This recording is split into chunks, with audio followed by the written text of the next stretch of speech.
ുകയും സൽക്രമം ചെയ്യുകയും ചെയ്ത ആളുകൾ അവരുടെ കൂലി നാം പാഴാക്കുകയില്ല. അവർക്ക് വലിയ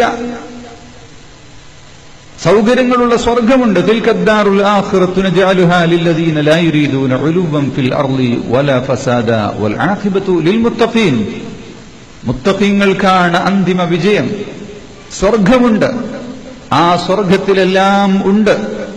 ആ സ്വർഗത്തിലേക്ക് കടക്കണമെങ്കിൽ വഴിയിൽ ഒരുപാട് ത്യാഗങ്ങൾ സഹിക്കേണ്ടി വരും. നിങ്ങൾക്ക് പീഡനങ്ങൾ അനുഭവിക്കേണ്ടി വരും.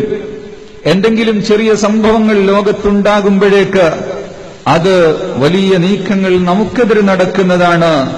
ഇതിനെ നാം കൈകാര്യം ചെയ്യേ പറ്റുകയുള്ളൂ. അതിനൊരു മാറ്റമുണ്ടായാൽ മാത്രമേ ഞങ്ങൾക്ക് വിജയിക്കാൻ സാധിക്കുകയുള്ളൂ എന്നൊക്കെ ചിന്തിക്കുന്നതിൽ നിന്ന് നാം മാറേണ്ടതുണ്ട്. ബീഫ് നിരോധിക്കപ്പെട്ടു എന്നൊരു വാർത്ത പ്രചരിക്കുമ്പോഴേക്ക് അത് നമുക്കെതിരുള്ളൊരു നീക്കം തന്നെയാണ്.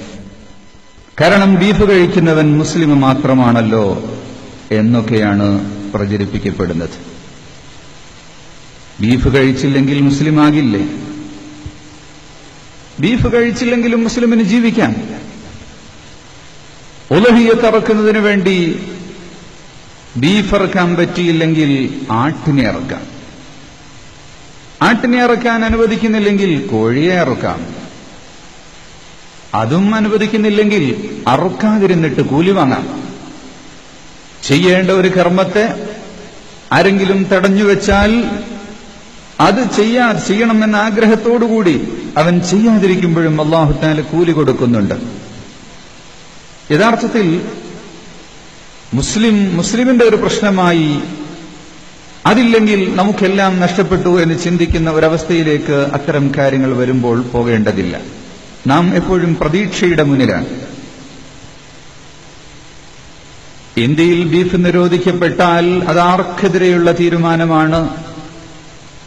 അത് സാധാരണക്കാരായ കർഷകർക്കും ദലിതർക്കും എതിരെയുള്ള ഒരു നീക്കമാണ്. വലിയ സമ്പന്നരായ വ്യവസായികൾക്കും കച്ചവടക്കാർക്കും എതിരെയുള്ള നീക്കമാണ്. അവരാണ് ഈ കാര്യങ്ങളിൽ ഏറ്റവും കൂടുതൽ ബുദ്ധിമുട്ട് അനുഭവിക്കുന്നത്. ലക്ഷക്കണക്കിന് ആളുകളുടെ തൊഴിൽ നഷ്ടപ്പെടും.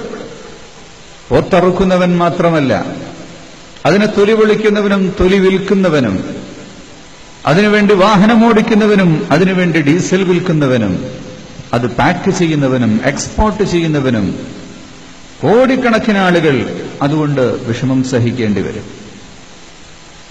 ഹിന്ദുമതത്തിന്റെ അവർക്ക് പാടില്ലാത്ത ഒരു കർമ്മമല്ല യഥാർത്ഥത്തിൽ പശു അറക്കുക എന്ന് പറയുന്നത്.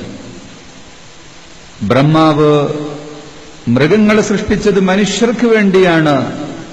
ഭക്ഷിക്കാവുന്ന ഏത് മൃഗങ്ങളെയും മാംസം മനുഷ്യന് ഭക്ഷിക്കാവുന്നതാണ് എന്ന് മനുസ്മൃതി അധ്യായം 5 ശ്ലോകം 30 പറഞ്ഞതായി കാണാം.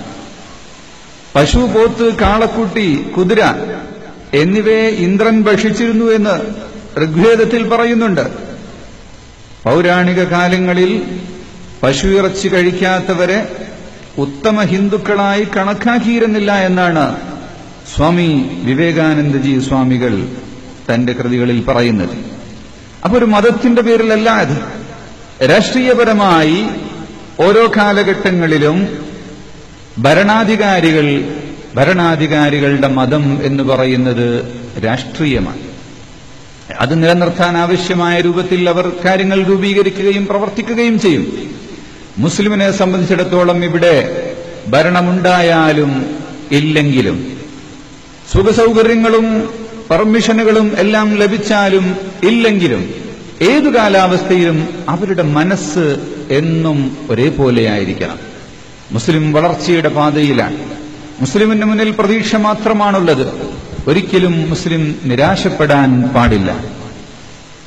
പൂർവ മഹത്തുക്കൾക്ക് വലിയ പീഡനങ്ങളും ത്യാഗങ്ങളും എല്ലാം ഉണ്ടായപ്പോഴും അവരുടെ ഈമാനിന് ശക്തി പകരാനും കരുത്തു പകരാനുമുള്ളൊരു മാർഗമായിട്ട് അവർ യഥാർത്ഥത്തിൽ അതിനെ കാണുക മാത്രമാണ് ചെയ്തിട്ടുള്ളത്. കാരണം അവർ ഈ ദുനിയാവിന് യാതൊരു വിലയും കൊടുത്തിരുന്നില്ല. ദുനിയാവിന് അല്ലാഹു സുബ്ഹാനഹു വ തആല ഒരു കൊതുകിന്റെ ചിറകിന്റെ വിലയെങ്കിലും നൽകുകയാണെങ്കിൽ അവിശ്വാസിയായ ഒരാൾക്കൊരിറ്റു വെള്ളം പോലും അല്ലാഹു തആല കൊടുക്കുന്നവനും അല്ലാഹുവിനെ എതിർക്കുന്നവനും അല്ലാഹുവിന്റെ ആജ്ഞകളെ ലംഘിക്കുന്നവർക്കുമെല്ലാം അല്ലാഹുവാണ് വെള്ളം കൊടുക്കുന്നത്. മുഅ്മിനീങ്ങളെ പരീക്ഷണത്തിന്റെ ഈ ലോകത്ത് അല്ലാഹു തആല പട്ടിണിക്കിടുകയും ദുരന്തങ്ങളും പ്രയാസങ്ങളും ഏർപ്പെടുത്തുകയും മേൽക്കുമേലായി കൂനിന്മേൽ കുരുവായി ത്യാഗങ്ങൾ സഹിക്കേണ്ട അവസ്ഥ മുഅ്മിനിന് വരികയും ചെയ്യും. അപ്പോഴൊക്കെ അൽഹംദുലില്ലാ എന്ന് പറയാൻ, ഇതെന്റെ സന്തോഷത്തിന്റെ വഴിയാണ്, എനിക്ക് സ്വർഗത്തിലേക്ക് പോകാനുള്ള വഴിയാണ് എന്ന് ചിന്തിക്കുന്ന ഒരവസ്ഥ മുഅ്മിനിന് കൈവന്നാൽ മുഅ്മിനിന് പിന്നെ ഭയം ഇല്ല.